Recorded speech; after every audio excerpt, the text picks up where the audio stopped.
Bien, dans le Seigneur, je vous salue dans le précieux nom de notre Seigneur Jésus-Christ.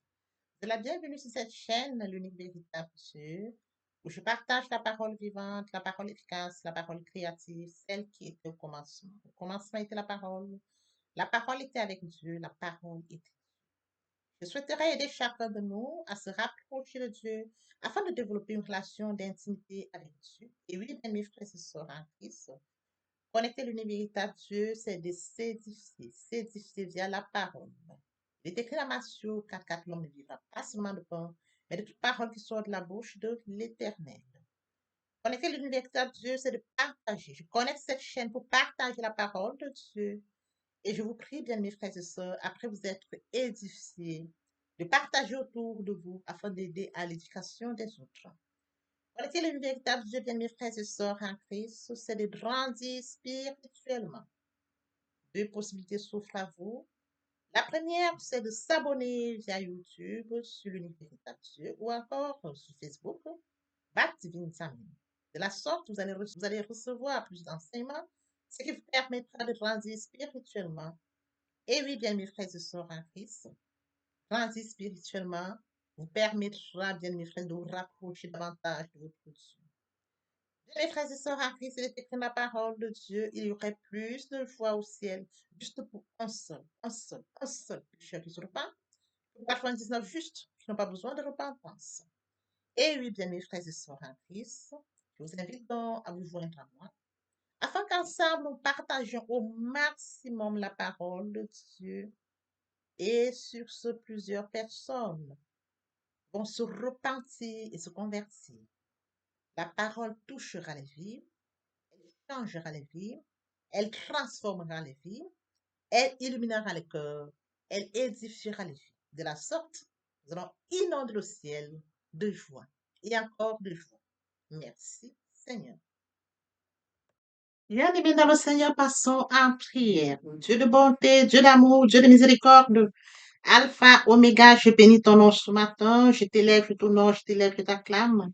Je célèbre ta grandeur, le Dieu qui dit la chose s'accomplit, l'unique véritable Dieu, c'est toi. Merci pour ce nouveau matin, pour ce nouveau jour. Merci pour la santé divine, la protection divine, la sécurité divine. Merci pour le souffle de vie. Comptez parmi les vivants, nous sommes infiniment reconnaissants. Esprit Saint, viens sanctifier les lieux. Dresse autour de moi un mur de feu afin d'éloigner toute influence négative qui pourrait nuire à ma prière, à la sécurise-la. Conduis-la afin qu'elle parvienne agréablement aux oreilles de mon Dieu. Merci, Saint-Esprit. Père, je te dis merci pour ce moment précieux et précieux où je viens partager la parole qui est au commencement, cette parole qui vit. Oui, Père, que cette parole s'ensémence dans les cœurs, ô Dieu grand, qu'elle porte dans les vies. Le Dieu qui sait le faire, l'honneur, la gloire et l'adoration te reviennent pour les siècles des siècles au nom puissant de Jésus-Christ. Je t'ai prié.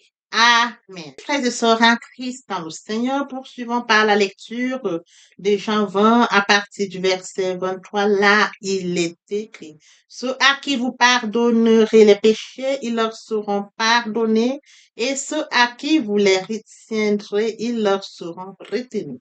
Il est bien évidemment écrit dans Luc 23, 34, Jésus dit, Père, pardonne-leur, car ils ne savent pas ce qu'ils font.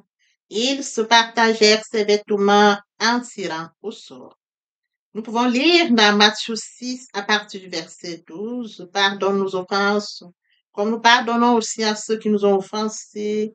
Ne nous induis pas en tentation, mais délivre-nous du mal, car c'est à toi qu'appartiennent dans tous les siècles le règne, la puissance et la gloire.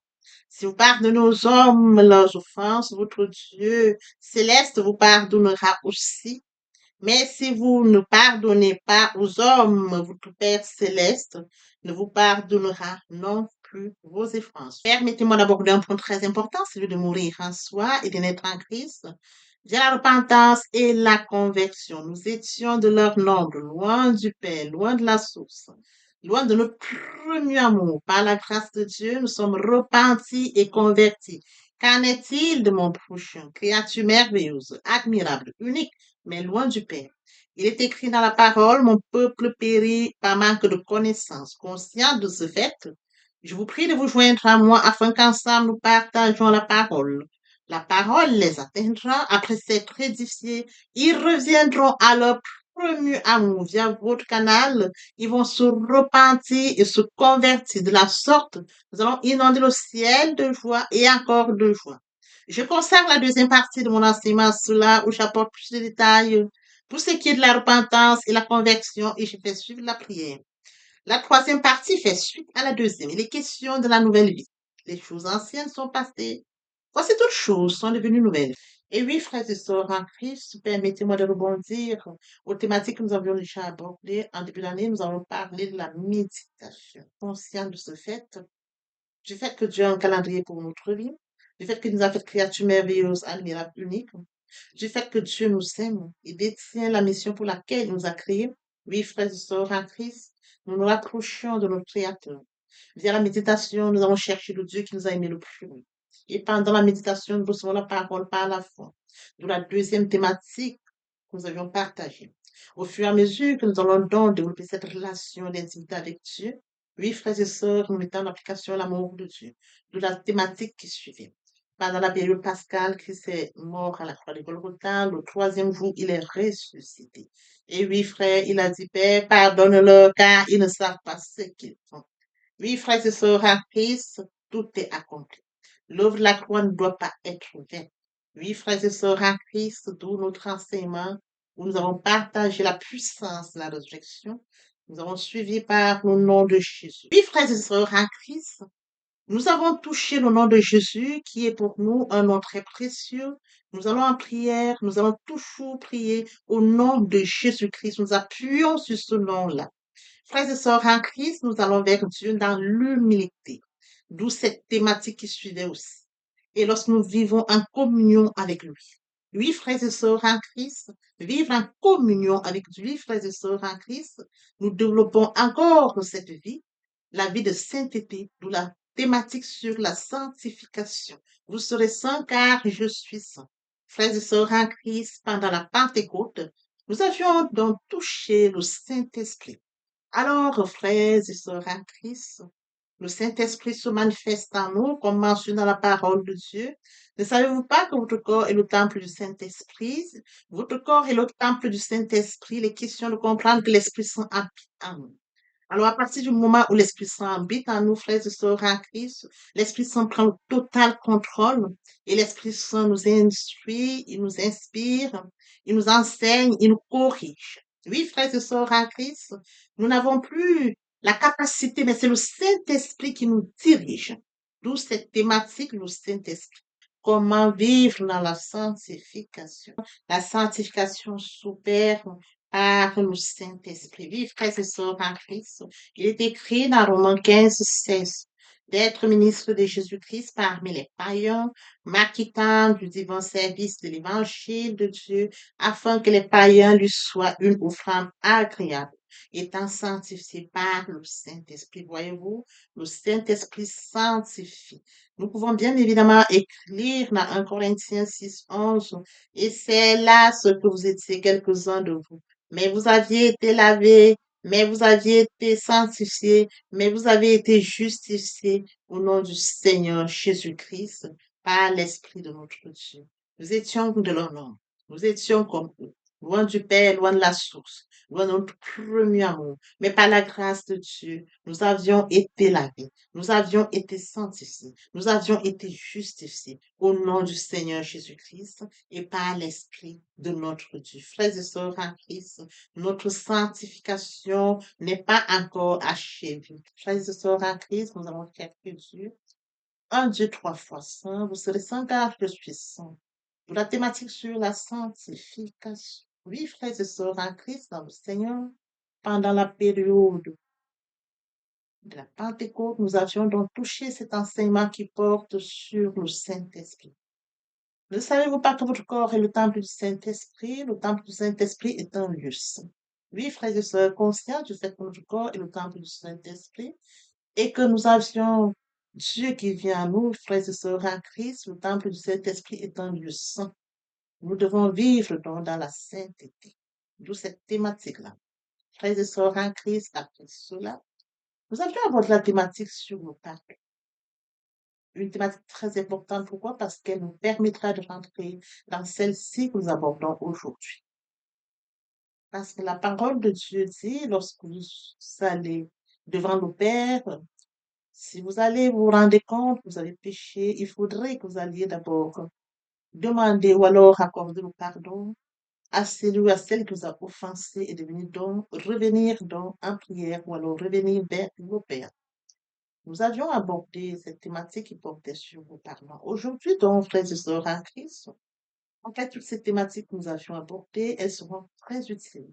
En ce sens que nous allons donc, par notre démarche, comme nous avons connaissance de la parole de Dieu, nous connaissons Dieu, nous l'avons connu au fur et à mesure que nous avons développé cette relation d'intimité via la méditation de sa parole, nous mangeons la parole, nous buvons la parole, nous allons dans l'humilité devant Dieu, oui, frères et sœurs en Christ, nous vivons dans la sainteté, la sanctification le plus longtemps que nous sommes en communion avec lui, frères et sœurs en Christ, la purification intérieure se met en route.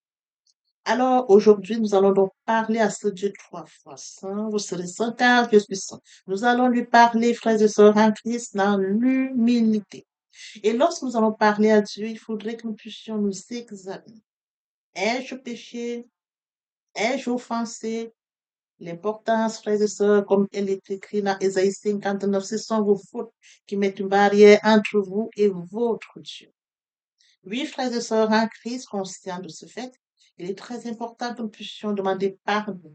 Nous avons affaire à un Dieu trois fois saint. Nous devons pardonner ceux qui nous ont offensés. Et frères et sœurs en Christ, nous devons bien évidemment demander pardon pour ceux que nous avions offensés afin que notre relation avec Dieu soit maintenue, afin que lorsque nous allions dans le lieu secret, entre dans ta chambre, parle à ton Père qui est dans le lieu secret, le Dieu du lieu secret te répondra. Oui, frères et sœurs en Christ, ce sont nos fautes qui mettent une barrière entre nous et notre Dieu. Donc, il faudrait que nous soyons très attentifs, que nous puissions vivre dans la sainteté et de fuir le péché, pour garder cette relation avec Dieu. Oui, frères et sœurs en Christ, nous allons donc poursuivre aujourd'hui notre enseignement intitulé La prière. Bien, mes frères et sœurs en Christ dans le Seigneur, nous allons poursuivre ce matin par la lecture de Daniel 10 à partir du verset 1. Là, il est écrit la troisième année de Cyrus, roi de Perse, une parole fut révélée à Daniel qu'on nommait Belchazzar. Cette parole qui est véritable annonce une grande calamité. Il fut attentif à cette parole et il eut l'intelligence de la vision. En ce temps-là, moi, Daniel, je fus 3 semaines dans le deuil. Je ne mangeais aucun mets délicat. Il n'entra ni vin ni, il n'entra ni viande ni vin dans ma bouche. Et je ne me noyais point jusqu'à ce que les 3 semaines fussent accomplies. Frères et sœurs en Christ dans le Seigneur, aujourd'hui, nous allons partager notre enseignement intitulé La prière, le point qui retient notre attention ce jour, la persévérance dans la prière. Et oui, frères et sœurs en Christ, aujourd'hui, nous partageons notre enseignement intitulé La prière, le point qui captive notre attention ce matin, la persévérance dans la prière. Oui, frères et sœurs en Christ, comme je l'ai partagé déjà, nous allons parler de la persévérance. Quand on parle de la persévérance dans la prière, frères et sœurs en Christ, il est déjà question de voir que nous avons une relation d'intimité avec Dieu.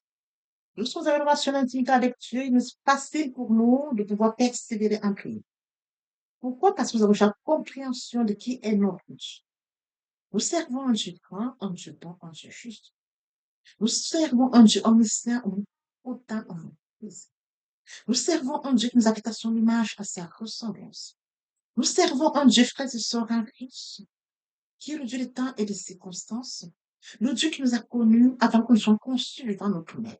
Nous n'étions qu'une masse de sang. Oui, frères et sœurs en Christ, conscients de tout cela. Oui, frères et sœurs en Christ, il est temps pour nous donc de développer une relation d'intimité avec Dieu. Dans notre relation d'intimité avec Dieu, frères et sœurs en Christ, la persévérance en prière nous sera très facile. Nous persévérons parce que nous voulons, frères et sœurs en Christ, recevoir les ressourcements de nos prières. Oui, parce que nous avons conscience que nous avons un Dieu qui décide au calendrier de notre vie, la mission pour laquelle nous avons été créés. Nous persévérons parce que nous comprenons que Dieu détient le commandement. C'est de ça dont il est question. Dieu détient le commandement. Nous allons donc, frères et sœurs en Christ, En prière, nous allons nous confier à Dieu et nous attendons les exaucements, de la patience. Nous attendons le exaucement du Père, du Dieu trois fois saint, du Dieu omniscient, omnipotent, présent. Nous attendons l'exaucement, frères et sœurs en Christ, tout en restant fidèles, parce que nous servons un Dieu fidèle. Dieu n'est pas un homme pour mentir. Dieu n'est pas un homme pour mentir. Nous le faisons pour se repentir. Ce qu'il a dit, ne le fera-t-il pas? Ce qu'il a déclaré, ne l'exécutera-t-il pas? Nous servons un Dieu fidèle à partir du moment où nous avons conscience que nous servons un Dieu fidèle, un Dieu omniscient, omnipotent, le présent, le Dieu des temps et des circonstances, le Dieu qui nous a créés à son image, à sa ressemblance, le Dieu qui détient le temps de notre vie, mes frères et sœurs en Christ. Notre relation grandit. Notre relation, pendant que nous allons en permanence développer cette relation, frères et sœurs en Christ, face à une situation, il nous sera facile de persévérer en prière. Si nous avons bien une relation d'intimité avec Dieu, si nous sommes connectés à Dieu, parce que nous allons toujours en prière. Oui, frères et sœurs en Christ, la persévérance en prière, c'est de comprendre que nous allons rester encore en prière. Nous allons rester jusqu'à ce que nous puissions recevoir, frères et sœurs, la réponse à nos prières. Aujourd'hui, nous allons donc partager notre enseignement intitulé La prière, le point qui captive notre attention ce matin, la persévérance, via un exemple biblique. L'exemple biblique de ce jour est celui de Daniel. Oui, il est à Babylone. Daniel poste, il était à Babylone. Voyez-vous, il est un distingué de Babylone. Il n'est pas comme les autres. Mais conscient du fait qu'il est à Babylone, il occupe une position supérieure à Babylone, alors il n'est pas accepté comme les autres. Parce qu'il a un Dieu, parce qu'il sert un Dieu. Et frère et sœurs en Christ, conscient du fait qu'il sert un Dieu, Daniel, frère et sœurs en Christ, une relation avec Dieu. Il ne voudrait pas que cette relation-là soit brisée. Le milieu où il est n'accepte pas le Dieu de Daniel. Ils ne veulent pas que Daniel puisse maintenir sa relation avec Dieu. Mais Daniel, j'ai compris qu'il doit garder cette relation avec Dieu. Parce que c'est Dieu qui l'a positionné où il est. Parce que c'est Dieu qui le maintient où il est.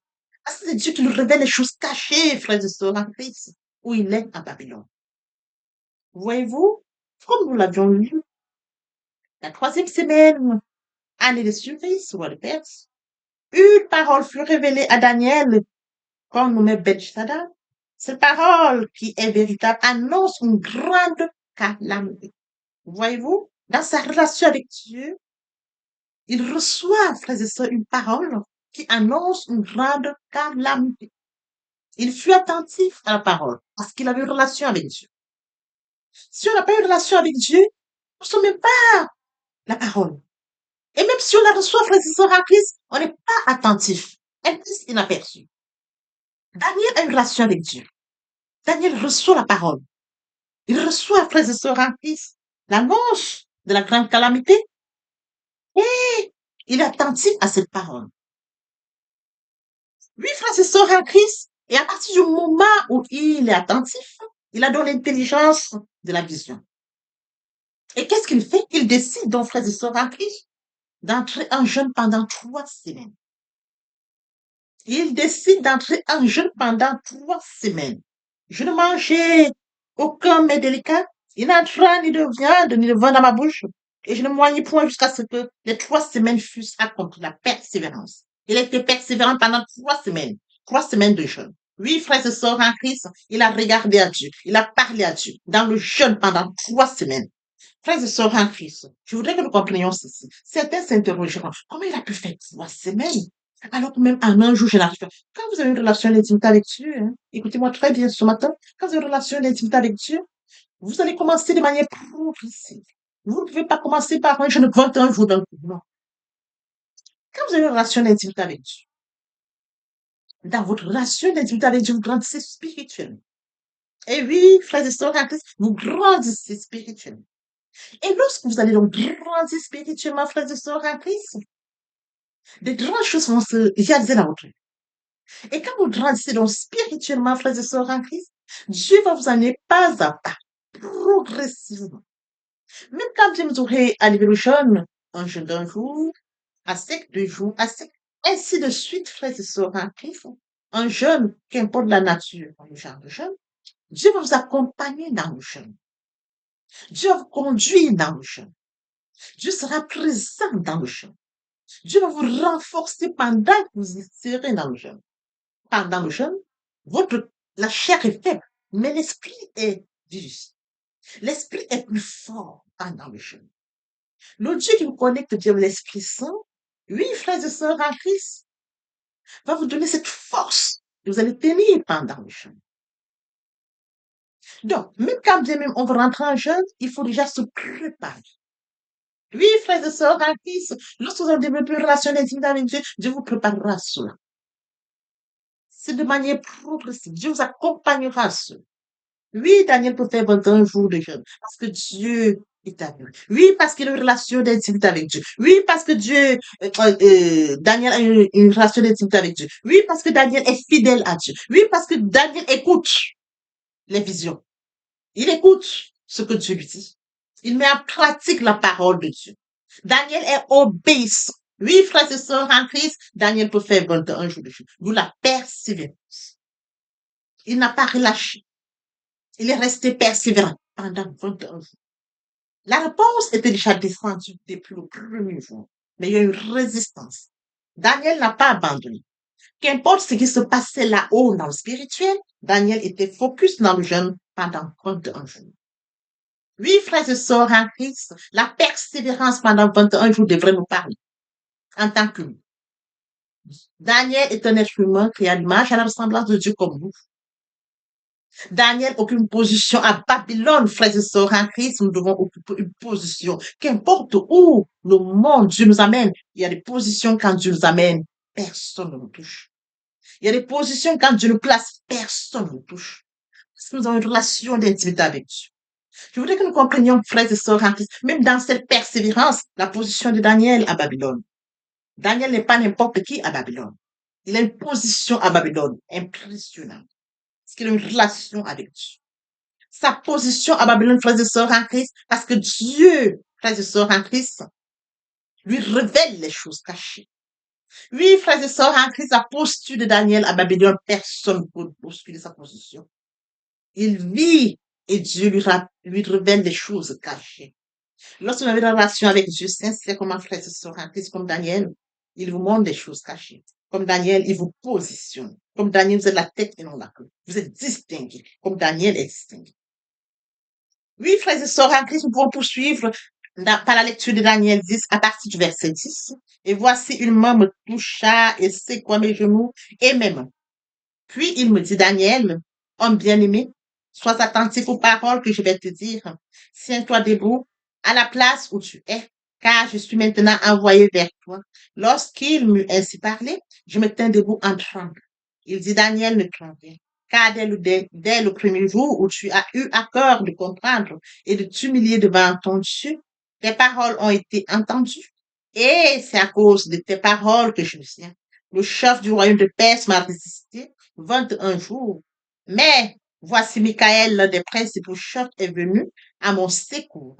Et je suis demeuré là auprès des rois de Perse. Je viens maintenant pour te faire connaître ce qui doit arriver à ton peuple dans la suite du temps, car la vision concerne encore ces temps-là. Après lecture de Daniel 10, à partir du verset 10, oui, frères et sœurs en Christ, la réponse de Daniel. Une main le toucha. C'est quoi les genoux et ses mains? Une main le touche. C'est quoi ses genoux et ses mains? Et lui dit, bien-aimé, sois attentif aux paroles que je vais te dire. On le prépare déjà. Sois attentif aux paroles que je vais te dire. Tiens-toi debout à la place où tu es, car je suis maintenant envoyé vers toi. Lorsqu'il me parlait, je me tiens debout tout tremblant. Voyez-vous, on le prépare. Dieu est amour. Quand Dieu vous enverra des réponses, on ne peut pas voir Dieu comme mécanique. Il n'envoie pas une réponse, il reste sur la même manière dont il envoie. Il utilise ce qu'il veut, quand il veut, comme il veut. Voyez-vous, personne ne peut déduire comment Dieu parle. Dieu parle tantôt d'une manière, tantôt d'une autre. En vision, en révélation, Dieu parle comme il veut, quand il veut, comme il veut. Le cas de Daniel ici, Oui, frères et sœurs, en Christ, il explique comment. La réponse lui parle. Lorsqu'il me parlait, je me tins debout, tout tremblant. Il me dit, ne crains rien. Il était tremblant. Et on lui rappelle, ne crains rien. Quand vous avez Dieu, il vous rassure. Quand vous avez Dieu, frères et sœurs en Christ, il vous rappellera que vous n'avez pas à avoir peur. Ne crains rien. La première chose, ne crains rien. Dès le premier jour où tu as eu accord de comprendre et de t'humilier devant ton Dieu, tes paroles ont été entendues. Et c'est à cause de tes paroles que je viens. Dès le premier jour. Frère, je sors en Christ. La réponse lui parvient dès le premier jour parce qu'il y a une relation d'intimité avec Dieu. La réponse lui parvient dès le premier jour parce qu'il est fidèle. Oui, frère, je sors en Christ. La réponse lui parvient dès le premier jour parce qu'il est obéissant. Aussitôt que la vision, il rentre en jeu. Il va connecter le Dieu qu'il aime. Il va rentrer en connexion avec Dieu pour la situation. Il ne laisse pas dormir le temps. Oui, frère et sœurs en Christ, il comprend qu'il est temps pour lui de connecter Dieu, de parler à Dieu. C'est de ça dont il est question. Alors, lorsque nous poursuivons frères et sœurs en Christ, on lui explique maintenant comment ça s'est passé. Depuis le premier jour, la réponse était là. Et il était en prière, il était en jeûne. La réponse était là. Dès le premier jour, la fidélité avec Dieu, la relation avec Dieu, l'obéissance à Dieu, l'humilité devant Dieu. Oui, frères et sœurs en Christ, Daniel a fait preuve de tout cela. C'est écrit. Le royaume de Perse m'a résisté 21 jours, mais voici Michael, l'un des principaux chefs, est venu à ton secours. Je suis demeuré là auprès du roi de Perse. Je viens maintenant pour te faire connaître ce qui doit arriver à ton peuple dans la suite des temps, car la vision concerne ce temps-là. Voyez-vous, on lui raconte déjà ce qui viendra à la suite des temps, par rapport à son jeûne, par rapport à la vision. La réponse parvient à Daniel. Oui, frères et sœurs en Christ, il est question de comprendre. Daniel a persévéré dans la prière et le jeûne. Le message est enfin arrivé grâce à l'aide apportée par l'ange Michael. Les réponses à nos prières peuvent être freinées par des obstacles invisibles.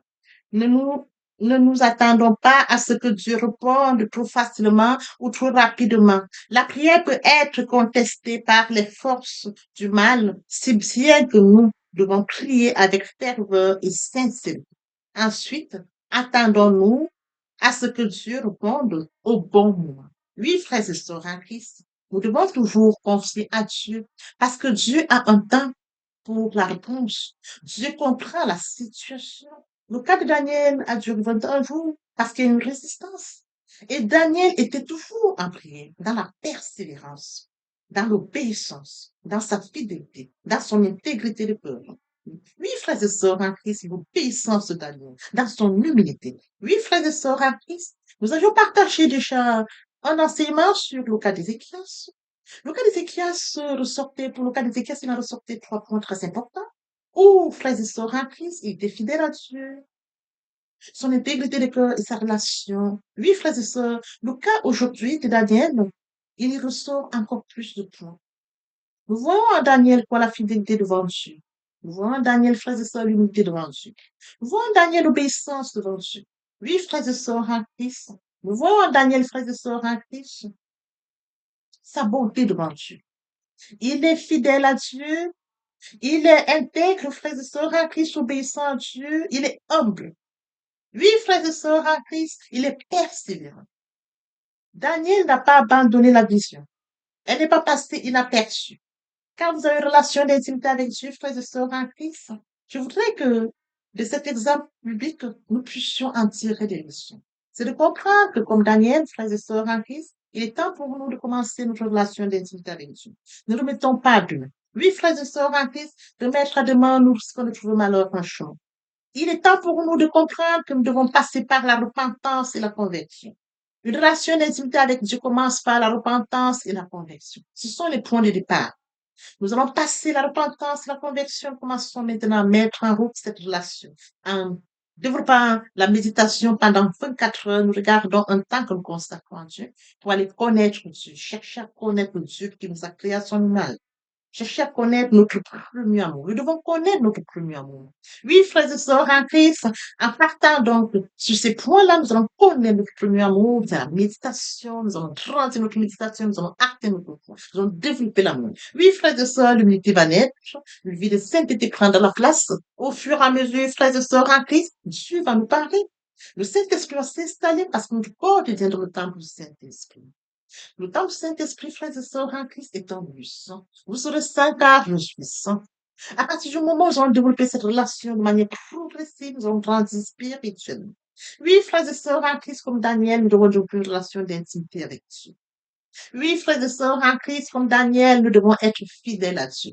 Dieu n'est pas un homme, Dieu est fidèle. Dieu n'est pas un homme parti, ne nous fils de l'homme pour se repentir. Ce qu'il a dit, ne le fera-t-il pas? Ce qu'il a déclaré, ne l'exécutera-t-il pas?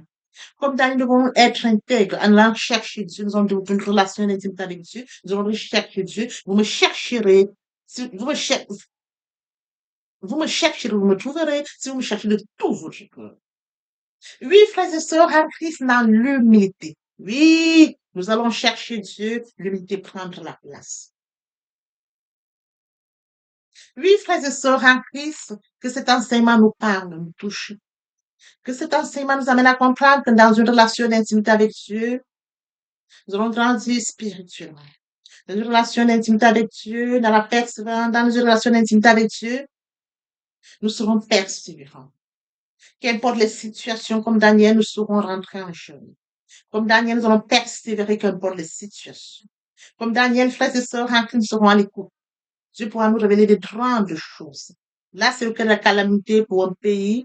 Dieu nous rappellera aussi des choses. Ça pourrait être une calamité comme bien d'autres choses. Dieu passera par nous pour révéler de grandes choses. Oui, je voudrais que nous comprenions que comme Daniel, nous allons pouvoir, frères et sœurs en Christ, recevoir des réponses venant de notre Dieu. Ici, on lui explique que tout a été donné depuis le premier jour. Comme Daniel, nous allons recevoir, frères et sœurs en Christ, des réponses à nos prières rapidement, parce que nous servons un Dieu amour. Oui, comme Daniel, frères et sœurs en Christ, Dieu nous donnera des instructions pour ce qui sera comme réponse à nos prières. Voyez-vous? Comme Daniel, nous aurons des positions, nous serons des distingués. Nous serons la tête et non la queue parce que Dieu distingue, frères et sœurs, en Christ ses élus. Oui, frères et sœurs, Daniel à Babylone, c'est pas son pays, mais il est une position, c'est un distingué. Oui, frères et sœurs, qu'importe où nous serons distingués. Que ce soit dans le pays ou hors de le pays, Dieu va nous distinguer. Nous serons la tête et non la queue parce que Dieu distingue les siens. Nous servons un Dieu qui a le contenant, le contenu. Il n'a pas de limitation. Quand Dieu vous positionne à un endroit dans un pays, vous a placé, frères et sœurs en Christ. Et quand Dieu, vous avez une relation avec Dieu, frères et sœurs en Christ, parce que Dieu, frères et sœurs, utilise, frères et sœurs, il se glorifie au travers des hommes comme nous sommes. Alors Dieu nous utilise pour se glorifier. Alors nous serons des distingués. Dieu distingue ceux-là qui ont une relation d'intimité avec Dieu. Voyez-vous, Daniel est distingué dans sa position à Babylone. Frères et sœurs, que cet enseignement nous touche. Que cet enseignement, frères et sœurs, nous inspire. Que cet enseignement nous amène à la repentance et à la conversion. Que cet enseignement nous permette de développer une relation d'intimité avec Dieu. Que cet enseignement nous permette, frères et sœurs, de grandir spirituellement. Que cet enseignement nous permette, frères et sœurs, en Christ d'être intègres. Que cet enseignement nous permette, frères et sœurs, en Christ d'être fidèles à Dieu. Oui, frères et sœurs, l'obéissance et l'unité devant Dieu. Oui, frères et sœurs, en Christ, que cet enseignement nous permette de placer Dieu en première place dans nos vies. Papa, je t'aime.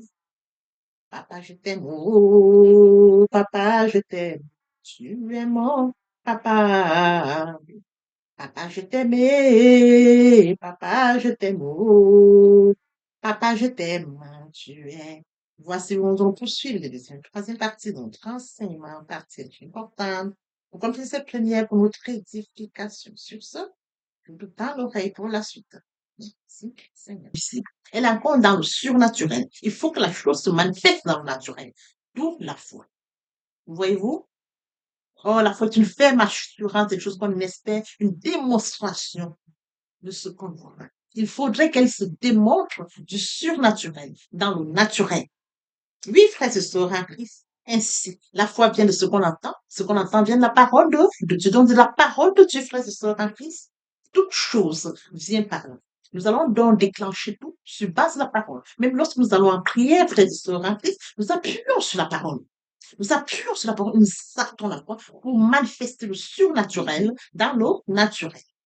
Oui, frères et sœurs en Christ, sans l'exercice de la foi, personne ne peut être agréable à Dieu. Or, sans la foi, la foi s'exerce dans la prière et c'est à celui qui croit que tout devient possible. Oui, frères et sœurs en Christ, pour résumer notre enseignement de ce jour, pourquoi devons-nous prier? Parce que Dieu nous a créé le premier, nous a aimé le premier, parce que nous devons garder cette relation d'intimité avec Dieu. Oui, frères et sœurs en Christ. Pourquoi devons-nous prier? Parce qu'il faudrait que nous puissions grandir spirituellement. Pourquoi devons-nous prier? Parce que nous devons grandir spirituellement. Pourquoi devons-nous prier? Parce que nous devons rencontrer Dieu.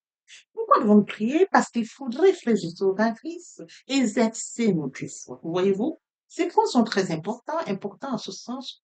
Les uns comme les autres nous permettent, frères et sœurs, de rester connectés, nous permettent de grandir spirituellement, nous permettent, frères et sœurs en Christ, de rencontrer Dieu via la prière, nous permettent d'exercer notre foi, oui, frères et sœurs en Christ, de permettre également de manifester le surnaturel dans le naturel, parce que nous avons affaire à un Dieu omniscient, omnipotent, omniprésent, toute chose étant surnaturelle, spirituelle, il faudrait que toutes ces choses, frères et sœurs en Christ, qui sont spirituelles, nous puissions acter notre foi, nous rapprocher les yeux, élever la voix, afin que ces choses surnaturelles, frères et sœurs, se manifestent dans le naturel, de par cette relation d'intimité, via la prière.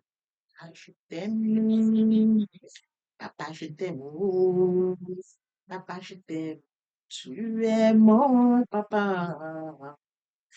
Ah, je t'aime, papa, je t'aime, oh, papa, je t'aime. Voici mon moment de poursuivre les deuxième et troisième parties de notre enseignement. Partie riche et importante pour compléter cette première pour notre édification. Sur ce, je vous tends l'oreille pour la suite. Merci, Seigneur. La prière est aussi un moyen de communication. Elle nous met en ligne directe avec le Créateur de l'univers. Quand tu pries, entre dans ta chambre, ferme ta porte, et puis ton Père qui est là dans le secret, ton Père qui te voit dans le secret, te le prendra. Papa, je t'aime. Papa, je t'aime. Oh, papa, je t'aime. Tu es mon papa. Papa, je t'aime. Papa, je t'aime. Oh, papa, je t'aime. Tu es. Voici, nous allons poursuivre les deuxième et troisième partie de notre enseignement. Partie riche importante pour compléter cette première pour notre édification. Sur ce, je vous prie dans l'oreille pour la suite. Merci, Seigneur. Comment pouvons-nous devenir comme Christ? Premièrement, en étudiant les évangiles de Christ. Deuxièmement, l'évangile de Christ. Deuxièmement, en passant le temps dans la prière. Troisièmement, en étant rempli par le Saint-Esprit. Quatrièmement, en accomplissant son œuvre dans nos mondes. Papa, je t'aime. Papa, je t'aime. Oh, papa, je t'aime. Tu es mon papa. Papa, je t'aime, papa, je t'aime, oh, papa, je t'aime, tu es. Frères et sœurs, voici nous allons poursuivre les deuxième et troisième parties de notre enseignement. Partie riche et importante pour compléter cette première pour notre édification. Sur ce, je vous prie dans l'oreille pour la suite. Merci, Seigneur. Jésus-Christ comme Seigneur. Tout homme qui vient vers le Seigneur Jésus-Christ dit, je t'accepte comme Seigneur et Sauveur. Il se laisse guider par le Seigneur Jésus-Christ. Lorsque vous l'acceptez, bien mes frères et sœurs en Christ, votre vie n'est plus sous votre contrôle. C'est lui qui vous guide. Vous n'avez plus le contrôle de votre vie. Vous sentez comme vous conduit, comme le vent qui souffle. C'est écrit, le vent souffle où il veut. Tu entends le bruit. Quand le Saint-Esprit est en vous, vous sentez, vous le ressentez que l'Esprit Saint est là. Mais c'est lui qui vous conduit. C'est lui qui vous guide. C'est lui qui vous oriente. Bien, mes frères et sœurs en Christ, après lecture de Jean 3:8, une illustration nous montre comment quand l'homme naît, quand un homme naît de nouveau, l'homme qui est né de nouveau se laisse conduire par le Saint-Esprit. C'est l'Esprit Saint qui le conduit. Il ressent la présence du Saint-Esprit. Il sait que le Saint-Esprit est présent en lui. Il n'a plus le contrôle, mais c'est le Saint-Esprit qui le guide. Comme mentionné ici, le vent souffle où il veut. Tu entends le bruit, mais tu ne sais d'où il vient, d'où il va. L'Esprit Saint s'installe et prend le contrôle. C'est écrit, votre corps est le temple du Saint-Esprit. Et oui, bien mes frères et sœurs en Christ, c'est écrit, votre corps est le temple du Saint-Esprit. L'Esprit Saint habite en vous. Il prend le total contrôle. Il vous guide, il vous oriente, il se manifeste en vous. Le Seigneur Jésus-Christ a dit, je ne vous laisserai pas seul, je vous enverrai le consolateur, l'Esprit Saint. Quand il habite en vous, il a le total contrôle. Il se manifeste. Ce n'est plus vous qui prenez le contrôle, mais c'est le Saint-Esprit. C'est lui qui vous guide. C'est lui qui vous oriente. Oui, bien, mes frères et sœurs, en Christ est assis à la droite du Père. Il intercède en notre faveur. Il ne nous a pas laissés seuls. Le Saint-Esprit qui est en nous prend la suite, prend la relève, nous conduit, nous guide, nous oriente, se manifeste au-dedans de nous. Et oui, bien mes frères et sœurs en Christ, il en est ainsi de tout homme qui est né en esprit. Poursuivons avec notre enseignement de ce jour.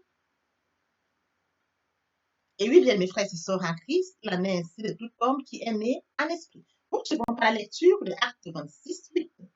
Quoi nous semble-t-il incroyable que Dieu ressuscite les morts? Oui, bien mes frères et sœurs en Christ, Dieu a ressuscité son Fils Jésus-Christ. Il est ressuscité le troisième jour. Oui, bien mes frères et sœurs en Christ, nous sommes dans la gloire de Christ. Nous allons de gloire en gloire. Christ est mort sur le Golgotha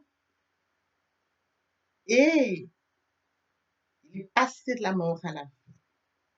Ce passage nous en bénéficions. Avec lui, nous sommes assis à la droite du Père. C'est écrit. Bien mes frères et sœurs en Christ, nous devons être conscients que Dieu a tant aimé le monde qu'il a donné son Fils unique, afin que quiconque croit, croit en lui ne périsse point, mais qu'il ait la vie éternelle. Oui, bien mes frères et sœurs, lorsque nous acceptons Jésus comme Seigneur et Sauveur, lorsque nous passons par la repentance et la conversion, nous passons à une autre vie. Nous changeons le centre de gravité de notre vie. Nous tournons vers notre vie, vers le Seigneur Jésus-Christ. Nous laissons le contrôle de notre vie entre les mains du Seigneur Jésus-Christ. L'Esprit Saint prend le contrôle et se manifeste, tel que mentionné dans Jean 3:8. Le vent souffle où il veut. Et tu entends le bruit, mais tu ne sais d'où il vient, ni d'où il va. Il en est ainsi de tout homme qui est né de l'Esprit. L'herbe sèche, la flotte tombe. Il en est ainsi de tout homme qui est né de l'Esprit. L'herbe sèche, la flotte tombe, mais la parole de Dieu demeure éternelle. Papa, je t'aime. Papa, je t'aime. Oh. Papa, je t'aime. Tu es mon papa. Papa, je t'aime. Papa, je t'aime. Oh. Papa, je t'aime. Tu es mon bien-aimé et mon Dieu. Et mon Dieu. Et mon Dieu. Oui, bien, mes frères et sœurs en Christ, le moment est venu pour nous de poursuivre avec les deuxième et troisième parties de notre enseignement. Partie qui vient de compléter cette première pour notre édification. Se repentir, c'est regretter, c'est sans vouloir, c'est pleurer. La repentance est un changement d'attitude, se détourner de son mal pour se tourner vers Dieu. Venez, plaidons, dit le Seigneur, si vos péchés sont comme le cramoisi, ils deviendront blancs comme la neige. S'ils sont comme la poupe, ils deviendront comme la laine. Se convertir, c'est le fait de déplacer le centre de gravité de ma vie ancienne vers mon Dieu. Se convertir, c'est de croire en Jésus-Christ. En un mot, nous pouvons dire que la conversion accompagne la repentance. Lorsque les cœurs se convertissent, le voile est ôté. Or, le Seigneur, c'est l'Esprit. Là où est l'Esprit du Seigneur, là est la liberté. Pour toutes les personnes qui ne se sont pas encore engagées à suivre le Seigneur, pour ceux qui se sont engagés et qui auraient Pour ceux qui sont engagés et qui auraient abandonné quelque raison que ce soit, le moment est venu pour nous, bien mes frères et sœurs en Christ, de passer en prière via cette chanson. Miséricorde insondable, Dieu peut-il tout pardonner? Absoudre si coupable et mes péchés oubliés. Jésus, je viens à toi, tel que je suis, je viens à toi. Jésus, je viens à toi, tel que je suis, papa. Ah, répétez après moi la prière, Seigneur Jésus. Je m'engage à te suivre tes souffles. Je sais que tu es mort sur la croix de Golgotha. Le troisième jour, tu es ressuscité afin que je sois justifié. Merci, Père, pour l'œuvre de la foi. Merci pour l'amour que tu as manifesté au travers de ton Fils. Merci, Seigneur, pour le salut de mon âme. Merci pour avoir sauvé mon âme. Amen. Notre Père Céleste, merci pour les âmes précieuses. Merci pour l'engagement que tu leur donnes. Mon Dieu, mon roi, je te prie de veiller, de conduire afin qu'ils y restent. Dieu qui sait faire, qui peut faire, je laisse entre tes mains. L'honneur, la gloire, l'adoration te reviennent pour les siècles des siècles. Au nom puissant de Jésus-Christ, je t'ai prié. Amen. Oui, bien, mes frères et sœurs en Christ dans le Seigneur, après cette sincèrement repentie et converti, il faut y rester, il faut y demeurer. Comment le faire? Premièrement, invoquer le Saint-Esprit. L'Esprit Saint prendra contrôle durant la méditation. Poursuivra la lecture du verset ou du texte qui servira d'appui durant la méditation. Matthieu 4, l'homme ne vivra pas seulement de pain, mais de toute parole qui sort de la bouche de l'Éternel. Méditer la parole, c'est l'approfondir, c'est la mûrir, c'est aller en réflexion profonde. Ce livre de la loi ne s'éloigne point de toi, médite-le jour et nuit. Que ce livre de la loi ne s'éloigne point de toi, médite-le jour et nuit. Après avoir médité la parole, nous devons recevoir la parole. Recevoir la parole via la foi. La foi est une ferme assurance des choses qu'on espère, une démonstration de celles qu'on ne voit pas. La foi vient de ce qu'on entend. Ce qu'on entend vient de la parole de Dieu. De par conséquent, la foi vient de la parole de Dieu. Recevoir la parole via l'obéissance. L'obéissance veut mieux que le sacrifice. Et l'observation de sa parole vaut mieux que la rébellion. Après cela, bien aimé, il faut mettre en pratique la parole. On donne tout ce qu'on reçoit. Et oui, bien